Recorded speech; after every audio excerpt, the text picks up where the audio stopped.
Welcome back, everyone. Today, I am so excited to welcome Alina Vandenberghe from Chili Piper. Hey, Alina. Yeah. Alina is the co-founder and co-CEO of Chili Piper. Born in Romania, she worked various jobs from a young age to support her education, eventually earning a master's in computer science. And after quickly rising from intern to SVP in multiple industries, Alina co-founded Chili Piper build better software for revenue teams. With her expertise in building apps used by millions now, she focuses on solving complex B2B challenges. Alina's journey is fueled by her passion for tech and a desire to create a different kind of company alongside her co-founder and husband. I'm so excited to have this conversation with you because as I've been following your journey and your conversation on LinkedIn, I've learned a little bit about your background. And so I'm excited to share that story with our listeners today. Can we start by you just telling me about your journey to becoming the co-founder of Chili Piper? Like, how did this idea come to be and how did you start actually building it? It started from a very simple ground. I was a miserable employee. And I believe that businesses could be built better for the ecosystem, better for their employees. And also I believe that I can design and build better software. And that's how we started. So how did you co-found it with your husband? I was going through the traditional climbing the ladder, thinking that one day I might become the CEO of a Fortune 500, Fortune 100 company. He was a serial entrepreneur. He did a lot of companies on his own, and some of them did well, some of them less well. Eventually, our path crossed. Got it. And so when was this? When did you actually start building Chili Piper? And what 2016. 2016. Mm. okay.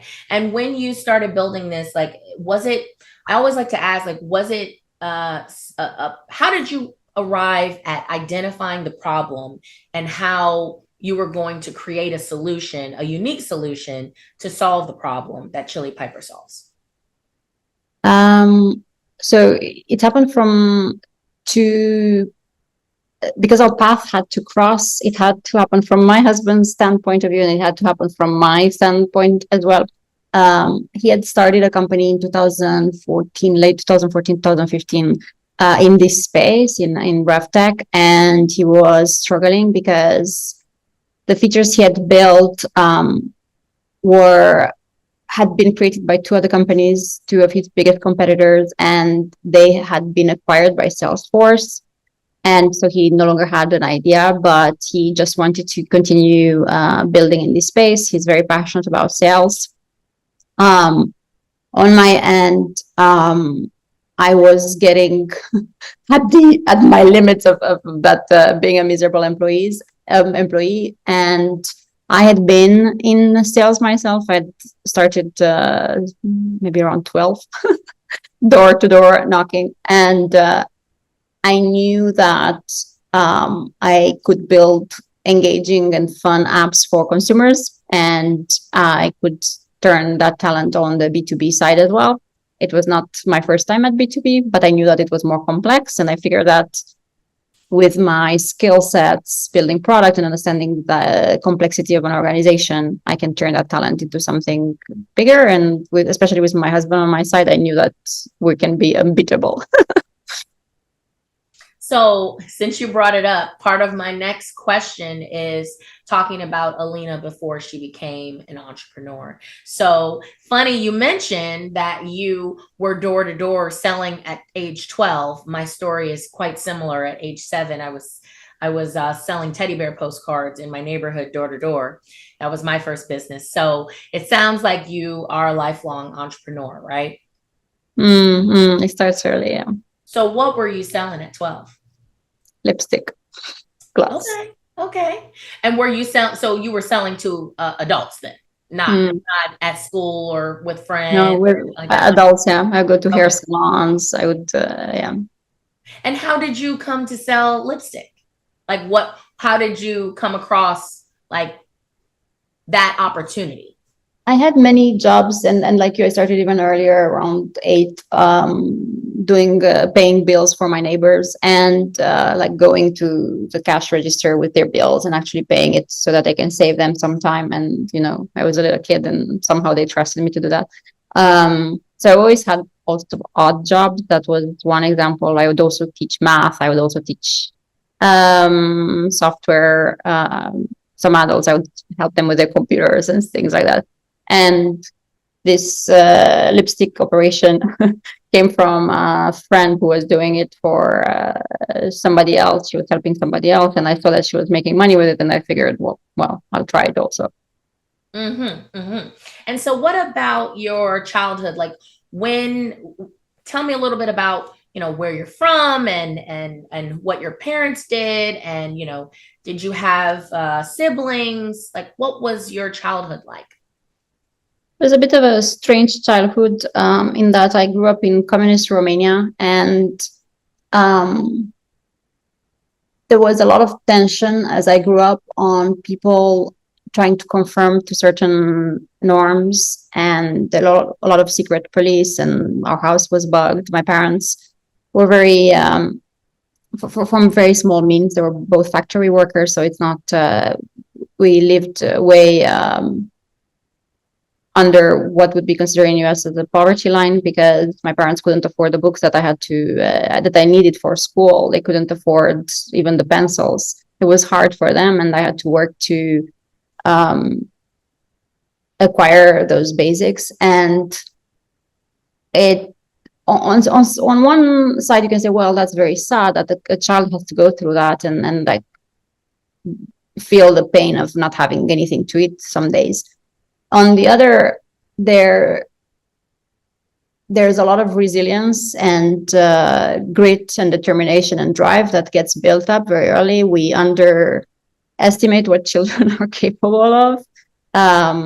For instance, one thing that I did was taking care of my sister as young as 5. I was 5 and she was 1. And these days you think that that's endangerment, but it was just a few hours a day, and somehow I've learned to be responsible, and that carried on with me.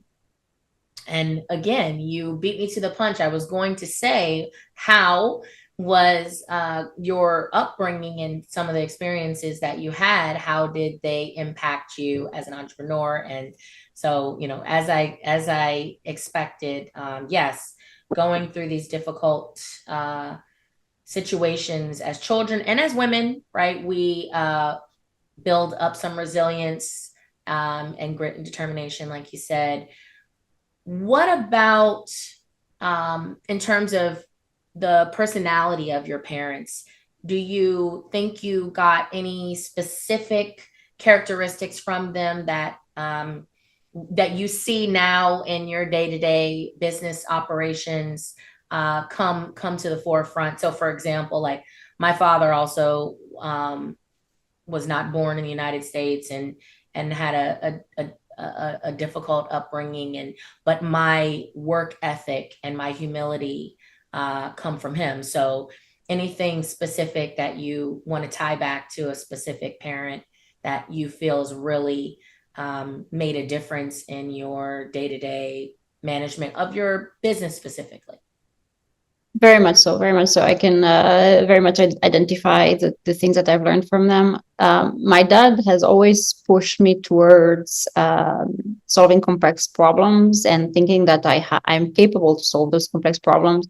I can remember very early on, he would do all sorts of math puzzles with me just for fun. And he's the one that poured all his savings into my first computer. He worked a year abroad and bought with everything that he's earned that year a computer, and he had betted all his future on me, even though everybody criticized him for it. So that's on my dad's side.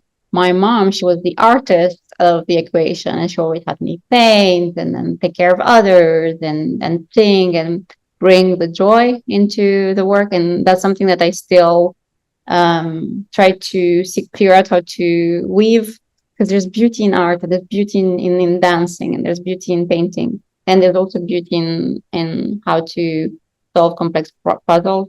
Because I'm a woman and because I had this mm, heavy burden to carry as a child, I also feel a lot of responsibility for everybody around me, and that's to extreme sometimes where I lose myself into the process.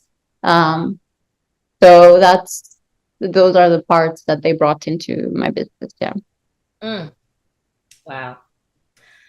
First of all, that's beautiful. But again, resonating with you on some of that in terms of how we, especially children of immigrants, we can definitely be, they bet heavily on us. So how did he know the computer was going to be a tool for you? How did that come to be where he said, okay, it's the computer? Like, were you always on computers or at school, or was there, how did you all come to that it was going to be the computer, that he decided to invest so much of his hard-earned money for that, for you? So I remember that even though he had very little, he would always be very interested in things that were going to be changing the world. So he was repairing airplane parts in his factory and at work.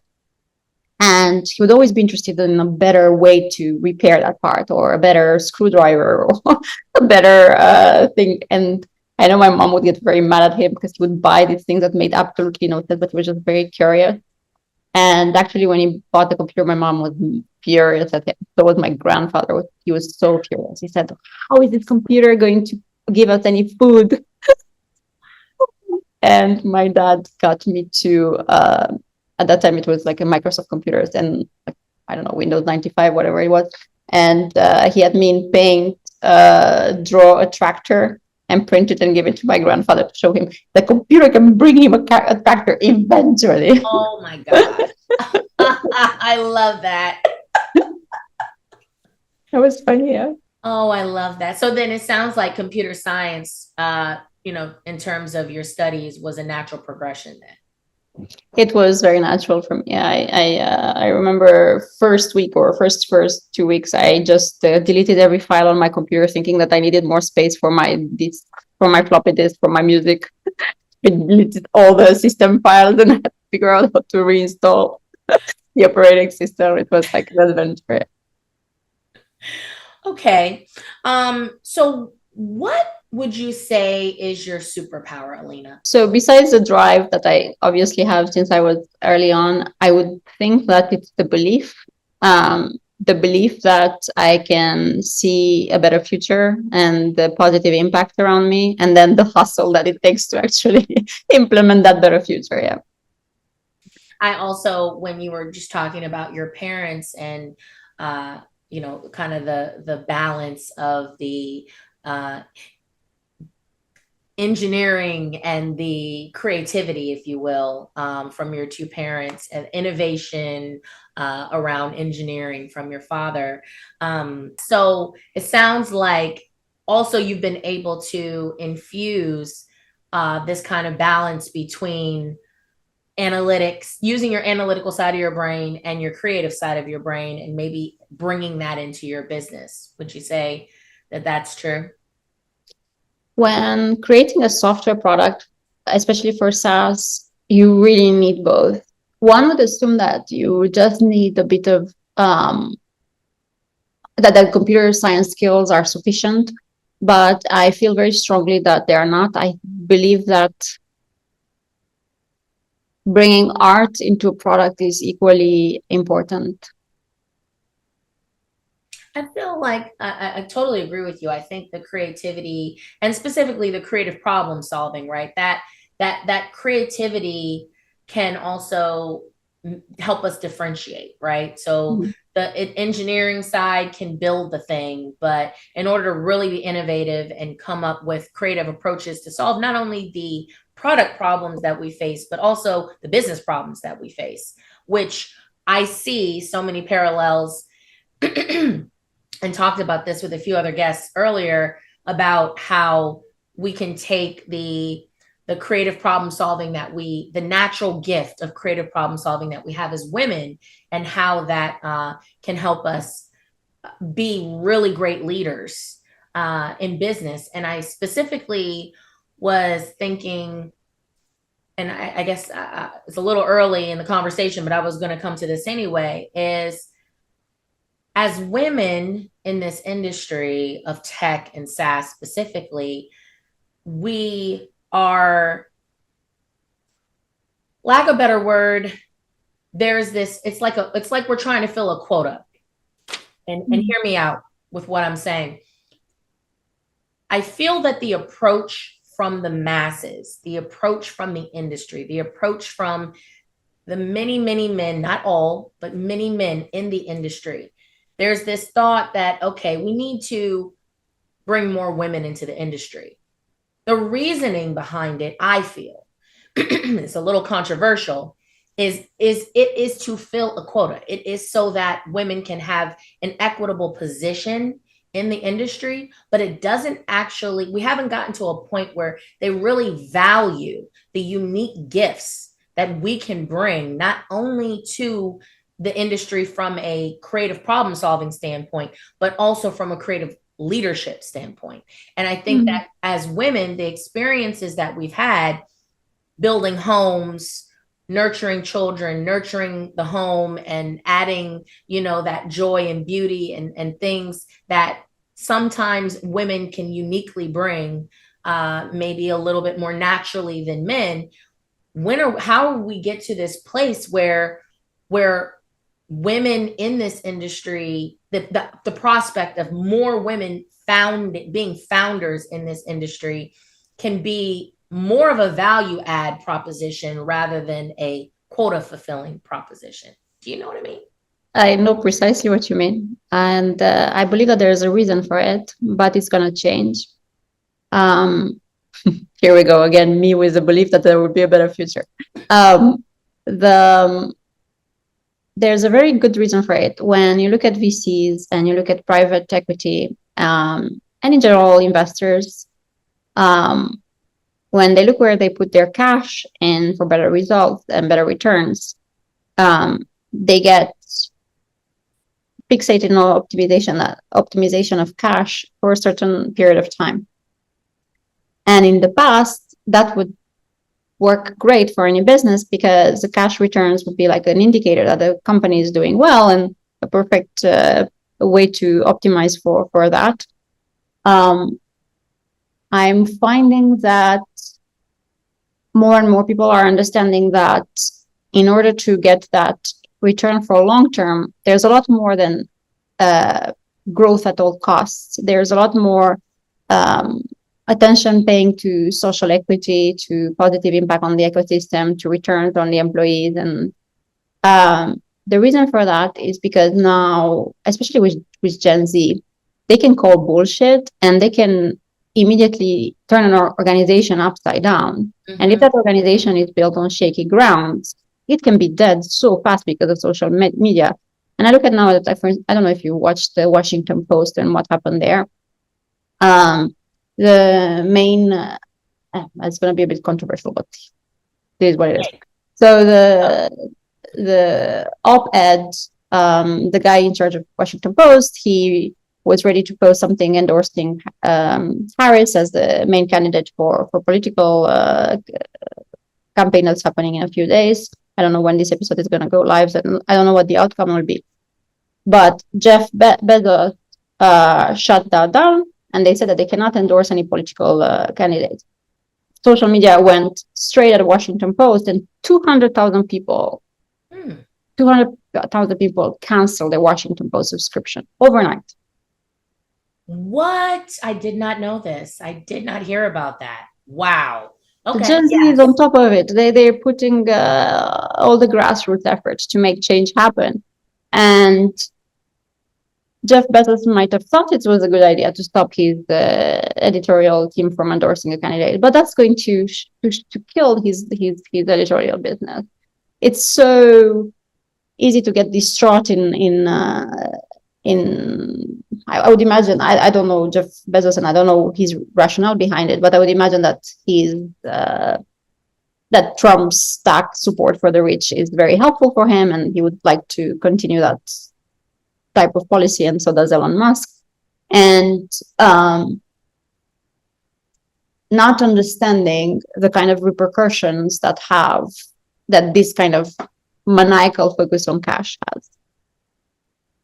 Yes. So basically, what I hear you saying is that women and the empathy that they can bring to leadership and business it aligns very well with the trajectory of social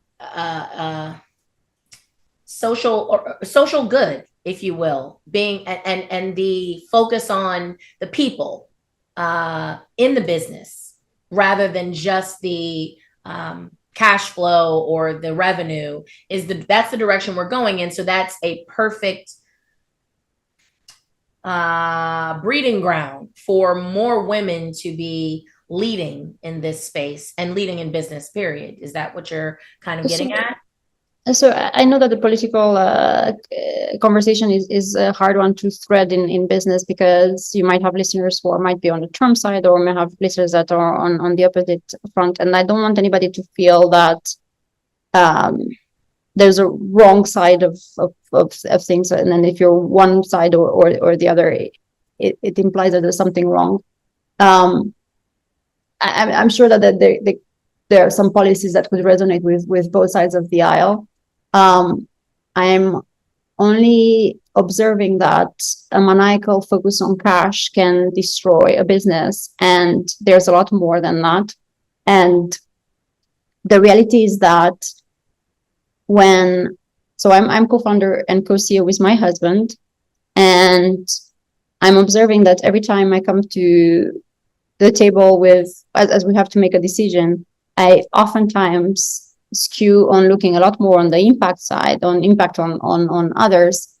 And you could say, well, that's a wrong approach. Maybe we shouldn't have women who spend too much time thinking about others, especially if you have a RIF, or if you have a hard decision to make, like migrating customers that could have a negative impact on some employees. However, the reality is that you need to do both.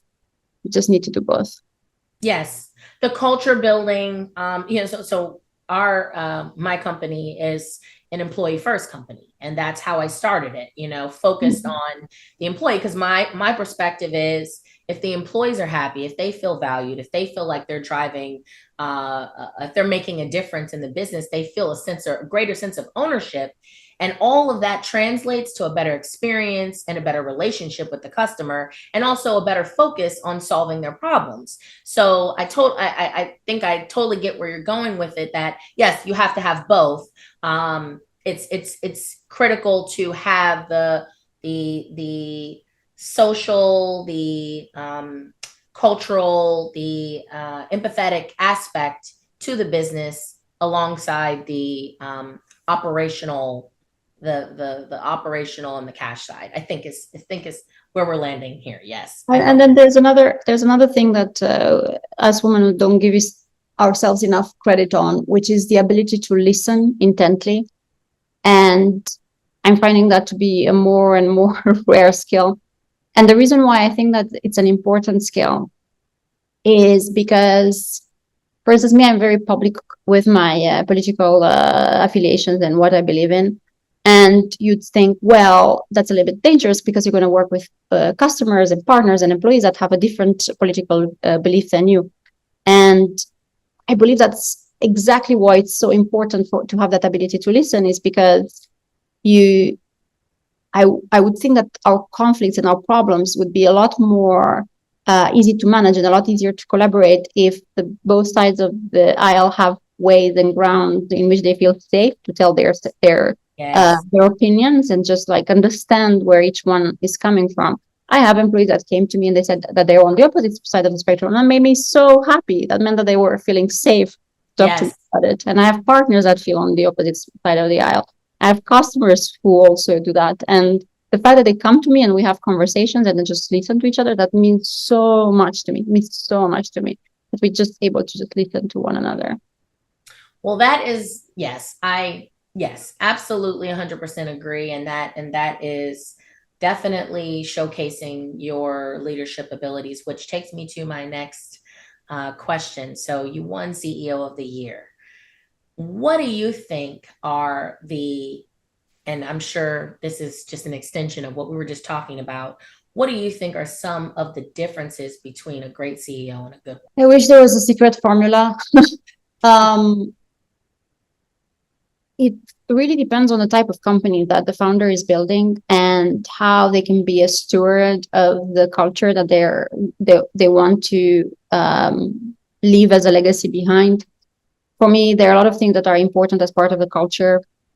One of them is the ability to help one another, no matter what, even if we have different differences of opinions, even though we might be super different. And I have employees that are from 40 countries. I can't imagine a more difference of opinions because I have people from wars that are at war with one another. And because I have things that are very important to me, I want to represent them not through words, because I think that words are just like not effective. Like you put your values on a piece of paper on a website and it's irrelevant because nobody is going to read and internalize it. However, if I can be a steward of those values every day, then I know that the company can embody them. I still do crazy things, like I still staff the booth and I still send outbound emails for my prospects. And the reason why I stay so close with this activity is because I really don't want to lose the pulse on what my customers want and need. And I do it very purposely in that I never have this interaction in a sterile environment. I don't try to appear bigger than I am, and I don't try to appear more polished than most people. I show up at happy hours, and I don't even tell them what I do, just because I want to know what's happening. And people would treat me with white gloves if they would learn that I'm the CEO, and I wouldn't learn what's really happening behind the scenes. So keeping a pulse and being embedded in every aspect of the business is critical. I still do that. The same things that I did day one, I still do them now. And I don't know they're for everybody. Everybody has a different formula for their business. Just like that, that's what I'm doing currently. I mean, I'm going to jump out there. And I personally, I mean, this is one of the specific things that I said to me defines a great CEO from a good one, because if you keep your finger on the pulse, not only to listen to the customers and the employees, but to understand the mechanics of all the different functional areas of the business and be able to speak intelligently about it, it kind of helps you safeguard the business from catastrophe. Because you'll know when someone's doing a good job or a bad one. You'll know when something is wrong because you're paying attention and you understand enough about the day-to-day operations of every aspect of the business that you won't be blindsided necessarily when something goes wrong. That, along with making sure that you measure what matters, right? And you have a system in place to also to give the people that you've entrusted to run the different functional areas or departments of the company, to give them enough say to make decisions and trust them with that, but also have that knowledge as the founder, as the leader, to know to call bullshit, basically, is what I'm saying. Definitely. That is so hard to build. That's so hard, especially when we grew to more than 100 employees. I observed that people treated me so differently. And it's often the case that at a certain stage, people rightly so associate you with more, probably a bigger impact than before. So people are a lot more careful with the words that they say. But to me, the fact that they tell me when I'm wrong and they tell me that I'm on the wrong path, all our decisions are transparent and we put everything on paper. So it's all are there. But the fact that they can trust to tell me that I'm wrong, that to me is so important. So important. Is. That is such a great feeling when you have that trust and you have those frank, sometimes personal conversations with people in your organization, and you are like, okay, I know they didn't have to tell me this, and they're saying this to me because they trust me, and they trust that there is, like you said, a safe space for them to speak freely, and that means they just buy into that mission and that vision even more of the business, because they feel a more sense of ownership when they feel like they can give you feedback along the way on what's going on. That just makes them want to protect what you're building even more. You know what I mean? Mm-hmm. I feel so grateful that this conversation and this trust can happen. They can tell me when there's I'm on the wrong path. Yeah. So can you walk us through Chili Piper's early customer acquisition strategy? I read somewhere that you focused a lot on events, and I guess that would be like trade shows and things like that. Is that tell me how you kind of acquired your first customers for Chili Piper? At the beginning, I was all in. So I'd sold my house. We sold the house, the car, the socks, the detergent. We sold everything to put it into the business. So it was no going back. It was, all the bridges were burned, and I was so obsessed with making sure that the business is economically viable. I didn't want to take any chances, and as a result, so when we decided to do that, sell the house and everything, we didn't have a clear concept of what Chili Piper is going to build. I just knew that I can use my talents to do something, and Wow. it was RevTech. That was like, I can bullshit that I had this vision about demand and conversion, and I saw it. That's not at all what happened. I just knew that I could do better software, and I would go to conferences and I would try to figure out what problems people had, and try to figure out if they would pay to solve them if I would build software for them. And I can imagine that it was a little bit odd that I would ask all these questions of their operations, but because I'm a operator in terms of efficiency, I'm obsessed with efficiency, I would look at their funnel and look at all the things that they would do wrong into their funnel. And I would start creating doodles, and I would say, well, what if you did this? Would it be better for you? Oh, you do it like that. Okay. And I would go with my pen and pencil like that. Would it work for you? Okay. How much would you pay if I would build that? Oh my God, I love it. So you're saying people were actually coming to the table and, asking, are you saying that you had like a exhibit, or are you I saying didn't have anything. I didn't have my computer, just pencil and just a pencil and paper. having And conversations? I would doodle how I would solve for the problem with like a software. Like, if your rep would go here and they would click this button, and then they would see this other rep. And then if you did it like that, but what if you do round robin? What if you search for the account owner or the opportunity owner? Oh, you do it like that. And you have a live transfer, a phone call. Okay. And then it's scheduling, and then this and that. And I would just draw it on a piece of paper and like visualize it for them. And when enough people said that they would pay in advance 20K, I knew that I had a business. Okay. That's Yeah. the way to do it. So Yeah. I really want to explore this a little bit more, especially for the listeners, because this is such a key piece of testing this MVP concept before you actually put any engineering time behind it, right? So I'm just curious, like you're saying, I just want to be, I'm trying to picture Alina at these events, right? So you're going to events that are industry events, and you are just engaging in conversation with people to ask them just some kind of opening question about, like, can you tell me a little bit about what you're doing in this part of your business? And then kind of just taking that conversation, finding immediate kind of quick wins for them and doodling it, and then asking if they would be willing to pay for that? Or how did these conversations actually start? How did it start? And I think it comes from our ability to read humans as the woman, to understand where the real pain comes from, And at that time, the real pain, it was not from their boss. So I was talking to sales dev managers at that time. It's like prospecting teams. And their pain would come from their peer, which was the head of the account executives. And they would keep telling their teams that they're playing favorites with their round robin of assignments from SDR to AEs. It's like, you always pick Jack, and Jack is the best, or you always pick such and such, and there would be spreadsheets, and they would try to figure it out. But it was not very well optimized. And when you have 5 people, you don't really feel the pain. But when you have 50 people, you feel the pain a couple of times a day. They ping you and ping you, like your team is playing favorites, your team is playing favorites. And you want to solve for that pressure. It was an emotional pressure at the time, yeah, that I was solving for.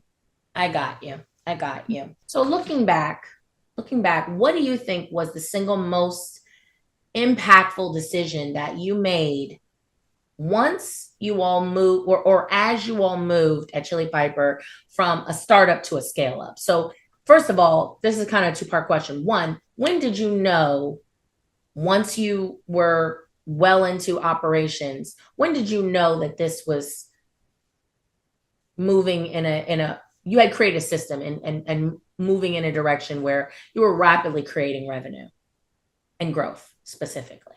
This first part that I was telling you about, this handoff product between prospecting teams and account executive teams, I knew that it was not going to be the best thing that was ever invented. I just knew it was enough to get us started and have cash coming through the business. And that was like my priority at that time. What I discovered by talking to all the sales team is that they had a much bigger problem that they weren't even aware that they had.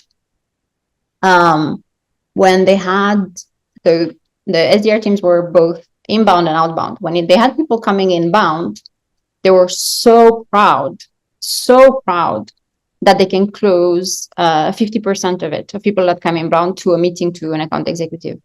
And the way they would do that is whenever somebody would come to ask for a meeting. So these were people that they were interested in their services, but they would only manage to get half of them talking to sales. And this to me was like a light bulb moment. You mean that you have all these people coming to want to talk to you, and you only manage to talk to half of them? I was like, the efficiency, Alina was going nuts on this particular topic. It's like you can all of a sudden double your pipeline and your revenue if you solve for this problem. So I looked at how their forms work and how they would qualify and how they would do their distribution for that form. Usually they would have something like they would fill out the form, somebody will contact you soon. Then the SDR would rush to call them, nobody would pick up, and they would write emails and they would try to book them with their account executive. And I said, well, you can automate all of these things, and all of a sudden you get double business inside, and you can do that for $30. In my mind, it was like a clear ROI, a clear problem. Every B2B business had this. So this was my next thing. That's when I knew I had a product that I could make into a scale up. However, it didn't work as I thought. In my mind, paying $30 to double your pipeline was a no-brainer. I felt like it's going to sell like hotcakes once I had it working, especially since my first customer was this company called Segment, which a lot of my customers were familiar with. And they did an A/B test on my software versus how they were doing it. And 3 weeks into my experiment, they shut off their regular process because all of a sudden they thought that it was like undeniable 90% conversion rate versus 50% conversion rate makes absolutely no sense to have. So after a few weeks, they just completely destroyed their inbound team and they moved it to outbound. The segment grew exponentially faster, and I thought, I'm king. I'm the king. I'm gonna build this thing into an amazing business. However, it took a lot longer than expected. It took many things to actually make it work. A lot of things. Let's talk about content. So you have, I can definitely see that you are really working towards and successfully working towards this kind of founder-led brand position with LinkedIn specifically. But what about your content marketing engine beyond LinkedIn? Content is often about storytelling, which you're clearly quite good at as well. But how are you maintaining your, or Chili Piper's brand voice when other people in your organization are managing and creating content on the behalf of the business besides you? How are you maintaining that brand voice that you are working so hard to protect on LinkedIn as I watch you? That makes sense. Me being public is recent. So the business has been around for almost 10 years now, and I've only started posting more systematically about a year and a half ago. So it's not been part of the plan from the beginning. We did focus in allowing our customers to tell the stories from the beginning, and we made them the heroes. We purposely picked customers that were visible, and we made sure that they were very successful. And as a result, they would talk about it publicly without me having to nudge them, because they were seeing a lot of successes. So that happened naturally. I've never had any brand guidelines for them. I never said, use my logo, use this screenshot, or use this talking point, or talk about it in this particular way. I wanted them to tell whatever was alive in them in the way that made sense to them, in the platform that made sense to them. So the discussion happened naturally with their tone of voice wherever it was available to them. A lot of conversation happened offline. So a lot of these stories happened offline, but I was very intentional with who my customers were, especially at the beginning, to make sure that they're very successful. It was not just implementing the software. I wanted to make sure that they get the result and that their boss sees the results so that they can get promoted. And if the boss was an asshole, I would make sure that they get to another company that could see their skill set. And it was really about the human. It was not about my agenda. So this has been a continuous story, and it's still the story. What about the people inside your organization, say the marketing side? How are you maintaining brand voice in terms of what they're putting out? Whether that be a white paper or email marketing, how are you maintaining brand voice there? Our marketing team is very small, so it's not hard to manage at all. It's just 2 people. And I've been with them for a long time, and by now they know the essence of the brand. And it's very simple.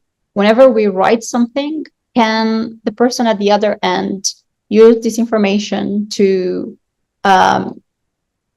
learn? Or to do something that could get them to do something better. We don't try to sound like corporate robots. We try to come from a place of help, and we try to put ourselves into the shoes of as if we're writing to a friend. And if you're not going to use the words as the all-in-one platform or the number one productivity, something else cliche, yeah, whatever word people use in our sterile environment, if you don't use that when you talk to a friend, don't write it. It's that simple. With AI and how it is impacting content specifically, and how brands are trying to rapidly accelerate content production, but leveraging tools like ChatGPT and things like that to create content that is making everybody sound the same. What is your advice for people or brands or founders specifically of finding that voice that clearly differentiates them while simultaneously scaling content production if they are not able to follow the process that worked for you? Ever since we started Chili Piper, I erred on the side of quality over quantity. We actually didn't do much SEO. Even to these days, we don't do much SEO. because it's a game that creates the kind of content that the new generation is very wary of, and they can understand when content is really for them versus for bots. So the quality for me has always been important. Right now, I have a pet peeve around AI content because it's there's so much garbage in my feed. Oh my gosh. So for sure, we don't do those content farms with AI. We only focus on the things that we know that can bring value to our audience and can break through the noise. One more question about that.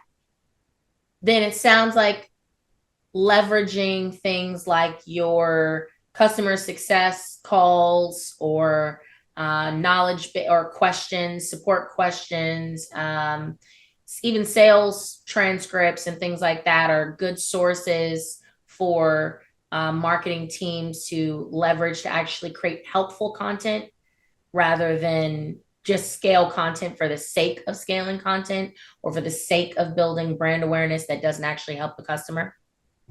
The way I think about it, and in my case, it's a little bit more complicated because I have 5 products and I have multiple ICPs for each one of the products. Could be up, could be sales, could be marketing, and 5 times 3 equals 15 types of combinations of helpful content. But the way we've been thinking about it is when we see a success from a particular customer that to us sounds that could be helpful to others as well, we take that from a use case perspective. Oh, because they wanted to achieve this and they use this. I'll give more of a specific example because otherwise it sounds abstract. So for instance, let's say that we noticed that one of our partners, Matt Kudu is a partner of ours. They do account scoring, especially for in-app specific use cases. So a product qualified lead. If we notice that a common customer does something super interesting around how they do cross-sell or upsell, or how they manage to convert free trials to paid trials with something that's quite creative, we pay attention to it and we say, well, this is how they did it. They did this information in there when this product qualified thing happened, and this is what kind of results they got for cross-sell and upsell. And both Matt Kudu and I, we work to evangelize that kind of story where both of our audience benefit from that kind of information, and we publicize it. We don't publicize it just for the sake of saying 3 times ROI or 20% increase in conversion rate. That is going to, nobody's going to read that and they're going to think, oh, let me read another case study where 30 times ROI happened. Right. They want that actionable. The use case, yeah. Yeah, they want to know how they can actually take that information and embed it or use it in their own company immediately, right? What are the step by steps? And the fact that we work with partners is incredibly helpful because it's not just us trying to evangelize or distribute it. It's a partnership, and that helps us a lot. Yes. So the co-branded amplification of content kind of keeps the content authentic to the purpose of helping the customer. That's I like that. I like that. Okay, so how do you balance product innovation with scaling operations, all while staying competitive in the market, Alina? Well, I wish I could do all of them perfectly. I would say that in our case, it helps a lot that I have a co-founder and a co-CEO. I would lie if I would say that I would be able to do that all on my own. I feel so blessed that I have that kind of partnership. We each of us each quarter take 3 big projects that we're focused on, and we trust that we can do it without having to argue with one another on the particular topic. And it's like, you handle this and this and this. Right now, for instance, I'm very obsessed with top of the funnel. I'm very obsessed with AI, and I'm very obsessed with culture. I'm always obsessed with culture, but these are the 3 things that I'm looking at right now. He's looking at the product pieces, so what you call as innovation. I feel very tempted to help him on that. I might do some nudges, but I trust him that he's going to own it and he's going to come to the right conclusions. Yeah. Okay. Okay. So, how do you balance the demands of running a fast growing company like Chili Piper while raising a young family? So before we started recording this, I was debating over whether I should let the toys on this side be part of the podcast background. And I said, I'm just going to embrace it. I'm going to embrace the chaos. Reality. Yeah. Um, I'm finding that the most important thing for me as a parent is to show my children that work is fun, and the way they play with Monopoly and they play with Legos and they play with their toys. Those are the kind of things that bring me joy at work as well. And maybe they can not feel the stress of going to school or feeling the stress of learning and following their own path. And as a result, I let them be part of my world. I take them to conferences with me. Sometimes they show up on my podcast in the background. And I let them see it all. My husband thinks sometimes that I'm crazy, but so far it's I observe that it's fun for them. My 5-year-old shows up with a QR code at conferences, wants to book some meetings, it's all part of the chaos. Yeah. I love that.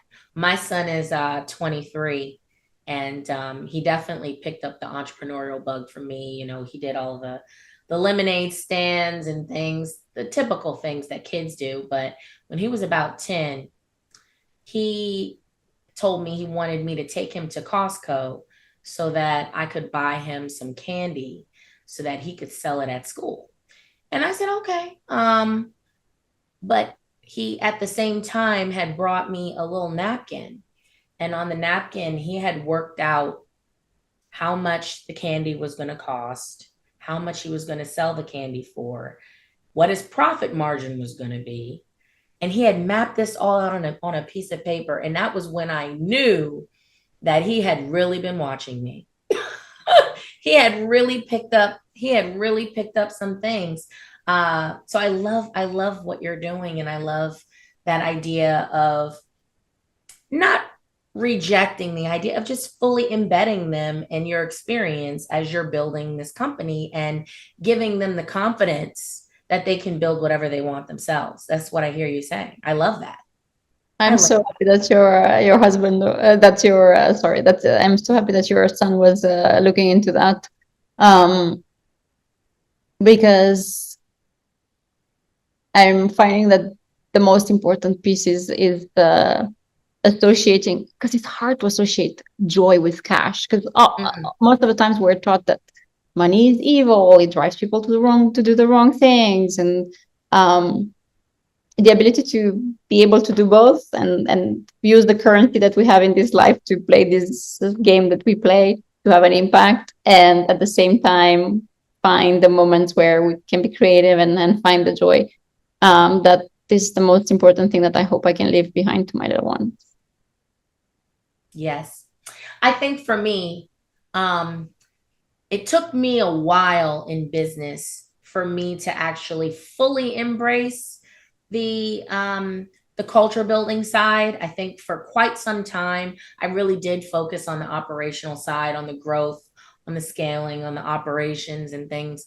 Um, and so I now that my son is fully an adult, been out of the house for years now, I worry sometimes that he hasn't actually gotten to see enough of me helping people, Mm-hmm. and that concerns me, to be frank. It's obvious that he's picked up the business mindset. It's obvious that he's picked up um, the different ideas or the different components that it takes to build the business, as you said, the cash flow, right? But I really feel like I wish he could see me now day to day building the cultural side of the business so that he can really see that and adopt it. The business that he's in now, it doesn't really require him to have a lot of employees at any given time. He'll probably be able to continue with the business that he has on his own, but that is my regret. That is my regret. I feel like I didn't instill enough of putting other people before yourself in him. And specifically, if you would have seen what an impact that has had on my business growth before he left the house, that would have been great. Just a thought. I'm certain that he saw you taking care of him. Yes, he did. Yes, and he can give that back to others. Yes. That is my greatest gift that I hope I can impart on mine. Yeah. So what's one book or podcast or resource that has profoundly impacted your perspective and mindset as a founder, Alina? Every time I'm asked this question, I always respond the same. There's only one book that had the most impact in my trajectory, and it's a book that I read many, many years ago. I think I read it in 2009. Wow, you remember the 2010. Okay. And it's a book that I've probably read 3 times already. It's a book that's called Nonviolent Communication by Marshall Rosenberg. I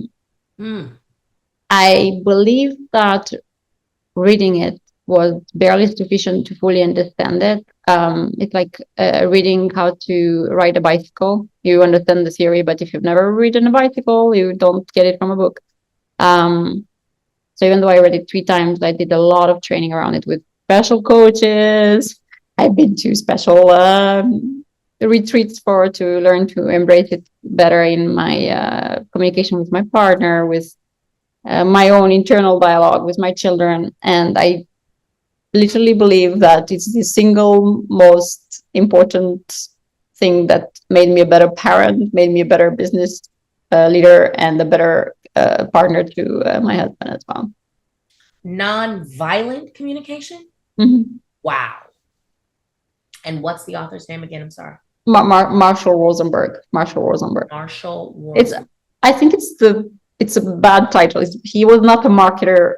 He was obviously not a marketer, because we don't believe that we're violent. I never thought that I'm a violent person, so I would have never thought about reading the book. But at some point, I'm going to help them rebrand, because it's a genius book. So it sounds like really the concept is just more that active listening piece that you and being empathetic maybe in some way, in terms of constantly putting other people's kind of understanding people before you try to get understanding, maybe? It's a lot more complex than that. I would say that from an individual perspective, it's a lot more about self-acceptance, understanding that we come with the good and the bad, and all of us have the bad, and that's all there is to it. We're completely imperfect.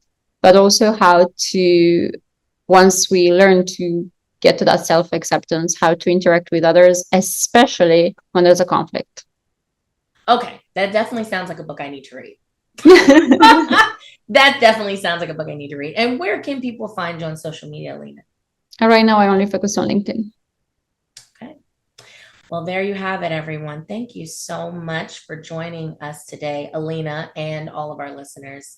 And we hope to see you next time. But thank you so much. Have a great day.